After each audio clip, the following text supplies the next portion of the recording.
एक पति था, वो पराई औरत के चक्कर में रहता था। पत्नी को पता लग गया कि मेरा पति पराई औरत के चक्कर में है, तो पत्नी ने अपने पति को समझाया कि यह गलत है, आप ऐसा ना करिए, आप हमें धोखा दे रहे हैं। पति ने कहा ठीक है, हम नहीं बात करेंगे, हम नहीं मिलेंगे। लेकिन फिर भी पति लुक छिप करके उस महिला से मिलता रहा। पत्नी को पता लगा तो पत्नी ने फिर समझाया कि देखो आप गलत कर रहे हैं, आप हमें धोखा दे रहे हैं, हम आपकी पत्नी हैं, हमारे होते हुए आप किसी पराई औरत को देख रहे हैं, उसके संग रह रहे हैं, उसके साथ समय बिता रहे हैं, ये गलत है। जो कि हर नारी अपने पति को ये समझाती है। क्यों जी, बात सही है? पति ने बोला प्रॉमिस करता हूं अब मैं कभी नहीं मिलूंगा उस स्त्री से। लेकिन पुरुष फिर उसी के चक्कर में। पत्नी को आया गुस्सा, पत्नी गई और उस महिला को समझाया, सुन चुड़ैल, मेरे पति पर डोरे डालना छोड़ दे। समझा करके पत्नी घर आ गई। पत्नी कितनी अच्छी है कि अपने पति को भी समझा रही है और उस चुड़ैल को भी समझा रही है जो इसके पति पर डोरे डाल रही है। ऐसा करते करते 1 साल बीत गया। फिर भी पति का उस स्त्री से मिलना जुलना चालू था। तो इसे आया गुस्सा, इसने निकाली चाकू और चुड़ैल के घर गई जो इसके पति पर डोरे डालती थी, और इसने चाकू से उसे मारा, वो मर गई। जब मरी तो पुलिस आई और पुलिस पकड़ करके ले गई। अब वो जेल में है। अब बताओ कि वो बेचारी पत्नी जेल चली गई और वो एक नारी, वो एक स्त्री मर गई, चाकू मारी ना, मर गई। अब एक की जिंदगी जेल में कट रही है, दूसरे की जिंदगी खत्म हो गई। कौन जिम्मेदार था? बोलो। तुम्हारी अय्यासी जिम्मेदार है। तुम्हें पता नहीं है। अच्छा, मैं पुरुषों से एक सवाल करूं, तुम्हारी पत्नी किसी और के संग रहने लग जाए, तुम्हें बर्दाश्त होगा? बोलो। तुम्हारी पत्नी किसी और से बात करने लग जाए, किसी और मर्द के संग रहने लग जाए, उसके कंधे पे हाथ डाल के चलने लग जाए, तुम्हें बर्दाश्त होगा? नहीं ना। तो जब तुम पुरुष लोग किसी पराई स्त्री के चक्कर में पड़ते हो तो तुम्हारी स्त्री को कहां बर्दाश्त होता है? तुम समझते नहीं हो कि तुम्हारे इस गलत काम से एक नारी के जीवन में क्या बीतता है, क्या गुजरता है। उसने समझाया तो था ठीक से, दोनों को समझाया, नहीं माना तो अंत में उसने निर्णय लिया कि मैं मार दूंगी, और उसने मार दिया। अब एक मर गई और एक जेल चली गई। होगा क्या? पुरुष का क्या बिगड़ना है? पत्नी तो मार के जेल चली गई, वो बाहर घूमेगा, वो तीसरी पटाएगा, चौथी सेट करेगा, छठवीं सेट करेगा। तुम तो अपना दूसरी ले आओगी, दूसरी ले आओगे, वो दूसरी औरत थोड़ी उन बच्चों को लाड़ कर पाएगी, वो तो सौत कहलाएगी ना, वो थोड़ी उन बच्चों को प्यार करेगी। एक व्यक्ति की गलती ना जाने कितने लोगों की जिंदगी उजाड़ सकती है। देखो, गलती एक पुरुष ने की, उसकी गलती से एक महिला मर गई, दूसरी महिला जेल चली गई, और उसके बच्चे छोटे छोटे अनाथ से हो गए। मां के बिना बच्चे तो अनाथ ही है ना? क्यों? मां के बिना बच्चे तो अनाथ ही हैं। फिर समाज में बदनामी हुई, वो अलग। क्या पाया आपने? कौन सी समझदारी है ये? इसलिए ऋषि मुनि कहते हैं मैया बताओ नरक का द्वार क्या है? बताओ ए भैया चश्मा वाले, नरक का द्वार किसे कहते हैं? बोलो थोड़ा जोर से। हैं? हैं? नरक का द्वार किसे कहते हैं मैया? बोलो। नहीं पता तो सुनो और कान खोल के सुनना। आज कान ठीक ठाक है कि नहीं? बहुत ध्यान से सुनना। नरक का द्वार क्या है? पर स्त्री को नरक का द्वार कहा गया है। नरक का द्वार किसे कहा गया है? जोर से। किसको? पर स्त्री को। किसको? किसको? स्त्री को नरक का द्वार कहा है। किस स्त्री को? पत्नी को नहीं। पत्नी नरक का द्वार नहीं है। पराई स्त्री नरक का द्वार है। अब बताइए वो आदमी पराई स्त्री के चक्कर में अपनी अच्छी खासी जिंदगी में आग लगा ली कि नहीं? बर्बाद हो गई कि नहीं जिंदगी?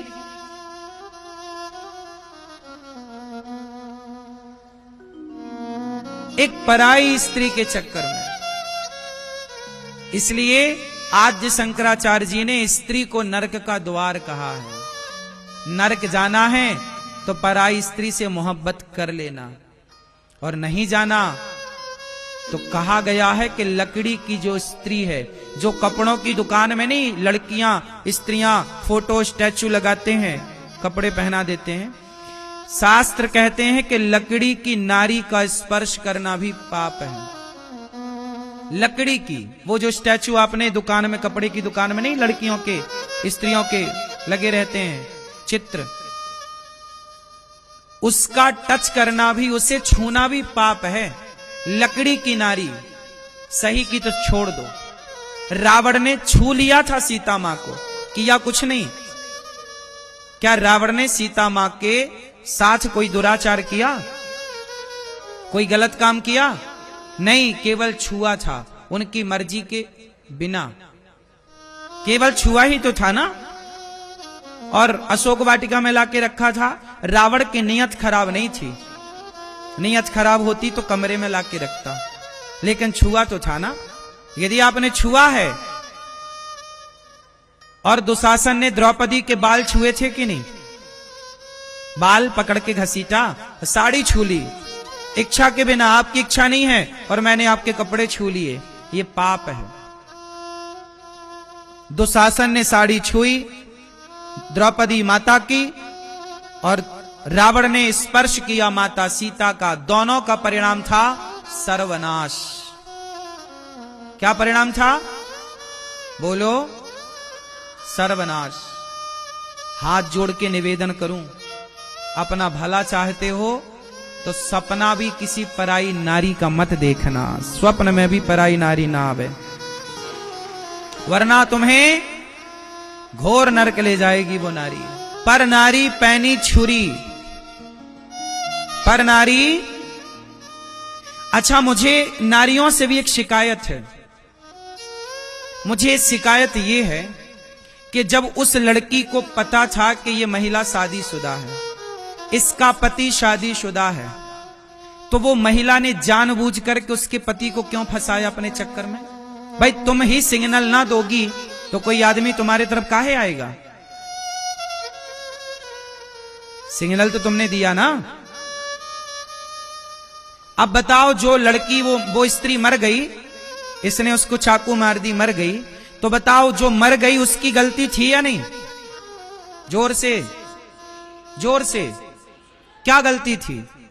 तुम्हें पता था कि इसका आदमी, अब ये आदमी जिससे तुम मोहब्बत कर बैठी हो ये शादीशुदा है, उसकी पत्नी तुम्हें समझा रही है कि बहन तू एक स्त्री है, मैं भी एक स्त्री हूं, तो एक महिला का घर ना बिगाड़। और याद रखना, इतिहास साक्षी है, स्त्रियों का घर किसी ने बिगाड़ा है तो स्त्रियों का घर स्त्रियों ने ही बिगाड़ा है। स्त्रियों का घर पुरुषों ने नहीं बिगाड़ा। स्त्रियों का घर हमेशा, स्त्री ही स्त्री की सबसे बड़ी दुश्मन है। हाँ या ना? यदि हर स्त्री सोच ले कि मुझे किसी बहन का घर नहीं बिगाड़ना, आज यहां पर सिकंदराबाद में भी बहुत सारे स्त्रियां ऐसी होंगी जो परेशान होंगी इस बात से कि मेरा पति दूसरे के चक्कर में है। और बहुत आजकल ये बातें आम सी हो गई हैं, सामान्य सी हो गई हैं। अधिकांश 100 में से 80 आदमी दूसरे के चक्कर में उलझा है। मुझे समझ नहीं आ रहा है कि ये स्त्रियों को समय से ब्याह कर लो, अपने पति से मोहब्बत करो, अपने पति से खुश रहो, तो मैं दूसरे के पति को क्यों देखना है भाई? दूसरे के पुरुष में क्यों ताक झांक करनी है? तुम अपना ब्याह करो, अपने पति के संग खुश रहो। क्यों मैया? स्त्रियों को अपने पति में खुश रहना चाहिए कि दूसरे के पुरुष को ताक झांक करना चाहिए? बोलो। और महिलाओं को एक बात मैं स्पष्ट कह दूं कि यदि तुमने किसी का घर बिगाड़ा ना मेरी मां, तो 7 जन्म तक विधाता तुम्हारा घर बसने ना देंगे। ये श्राप है एक स्त्री का। अब बताओ, किसी सुहागन नारी का तुमने घर उजाड़ दिया, अब बताओ उस नारी को इतना गुस्सा दिला दिया, इतना गुस्सा दिला दिया कि उस स्त्री ने चक्कू उठाकर, चाकू उठाकर मर्डर कर दिया। बोलो, उसने मर्डर किया या मर्डर करना उसकी मजबूरी बन गई? क्या करती वो? समझा तो रही थी दोनों को। अब लोग तो ये कहेंगे ना कि वो स्त्री गलत है। मार दिया। क्यों मारा? उसे कोई सपना आ रहा था, मार दिया। आप इतना परेशान कर देते हैं लोगों को। अब आप इतनी सारी स्त्रियां बैठी हैं, मैं सवाल पूछ रहा हूं आपसे कि क्यों किसी के पराये, किसी के पुरुष को देखना है भाई? समय से ब्याह कर लो, अपने खसम के संग रहो। दूसरे की तरफ काहे देखना है?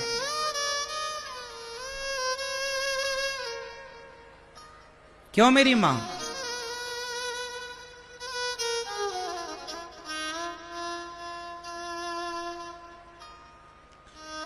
अच्छा, यहां एक बात सुन लो ध्यान से। अब देखो, उस स्त्री के अंदर से बेचारी वो बद्दुआएं दे रही है ना। आपके पति को कोई पराई औरत देखेगी, वो उसे फंसाएगी, तो आप उसे दुआएं दोगी कि बद्दुआएं? उस बद्दुआ से क्या वो कभी सुखी रहेगी? इसलिए किसी की बद्दुआएं ना लो। और एक बात और बताऊं, जो लोग पैसे वाले होते हैं ना, उन्हें ही महिलाएं फंसाती हैं।